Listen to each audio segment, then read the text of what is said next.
সালামু আলাইকুম। Hi friends, কেমন আছেন? আমি ফাইজুল।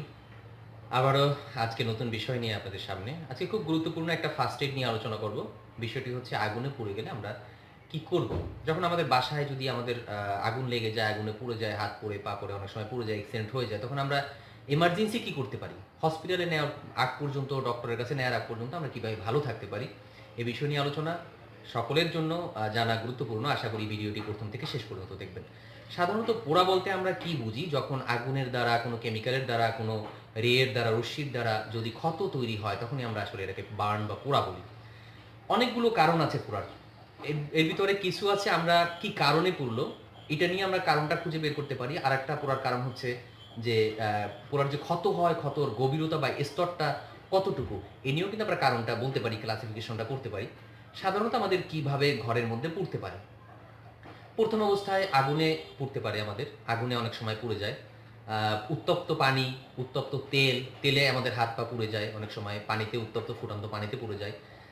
অনেক সময় বিভিন্ন কেমিক্যালের বিভিন্ন এসিড কেমিক্যাল, এই কেমিক্যালের সংস্পর্শে আমাদের পুড়ে যায়। বিভিন্ন রের কারণে আমাদের ক্ষতিকারক রশ্মির কারণে আমাদের শরীর পুড়ে যেতে পারে।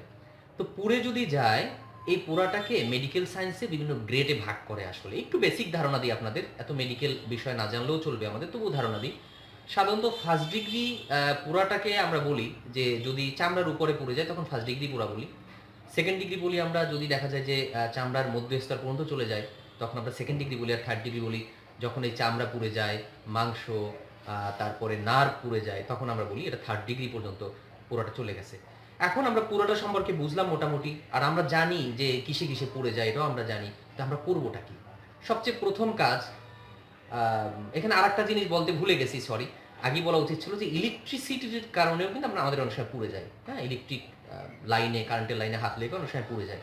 তো আমরা কি করব? প্রথমে হচ্ছে উৎসটা আমাদের বন্ধ করে ফেলতে হবে। আগুন লাগলে আগুনের উৎস বন্ধ করে ফেলতে হবে।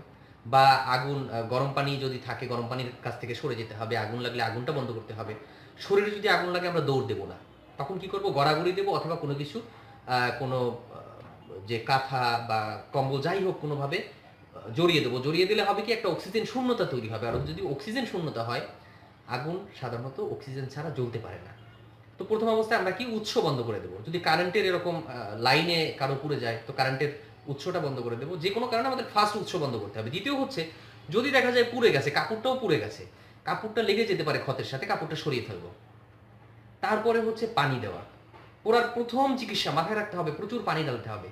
প্রচুর পানি ঢালতে হবে এ কারণে যে যখন পুড়ে যায়, ধরি এই আমার হাত পুড়ে গেছে, কোষ পুড়ে গেছে, এখানে অনেকগুলো কোষ আছে, পুড়ে গেছে, মাংস পুড়ে গেছে। পুড়ে গেলে যে অংশ ক্ষতি হয়েছে তো হয়েছেই, ওই তাপে যাতে পাশের অংশগুলোর ক্ষতি না হয়, এই জন্য প্রচুর পরিমাণে আমাদের পানি দিতে হবে। যদি অ্যাসিড লাগে কোনো কারণে, অ্যাসিডের কারণে পড়ে, কোনো কেমিক্যালের কারণে পড়ে, তাতেও যদি আমরা প্রচুর পরিমাণে পানি দেই, এই পানির কারণে অ্যাসিডের যে কার্যকারিতা আছে, অ্যাসিডের যে যেভাবে কাজ করে, এই কাজটা আর করতে পারে না। তখন অ্যাসিড পাতলা হয়ে যায়, অ্যাসিডের কার্যকারিতা নিউট্রালাইজ হয় আর কি, টোটাল যে কথাটা। হ্যাঁ, অ্যাসিডের কার্যকারিতা নষ্ট হয়ে যায়, তো পোড়াটা বন্ধ হয়। এই জন্য পোড়ার ফার্স্ট চিকিৎসা হচ্ছে পানি।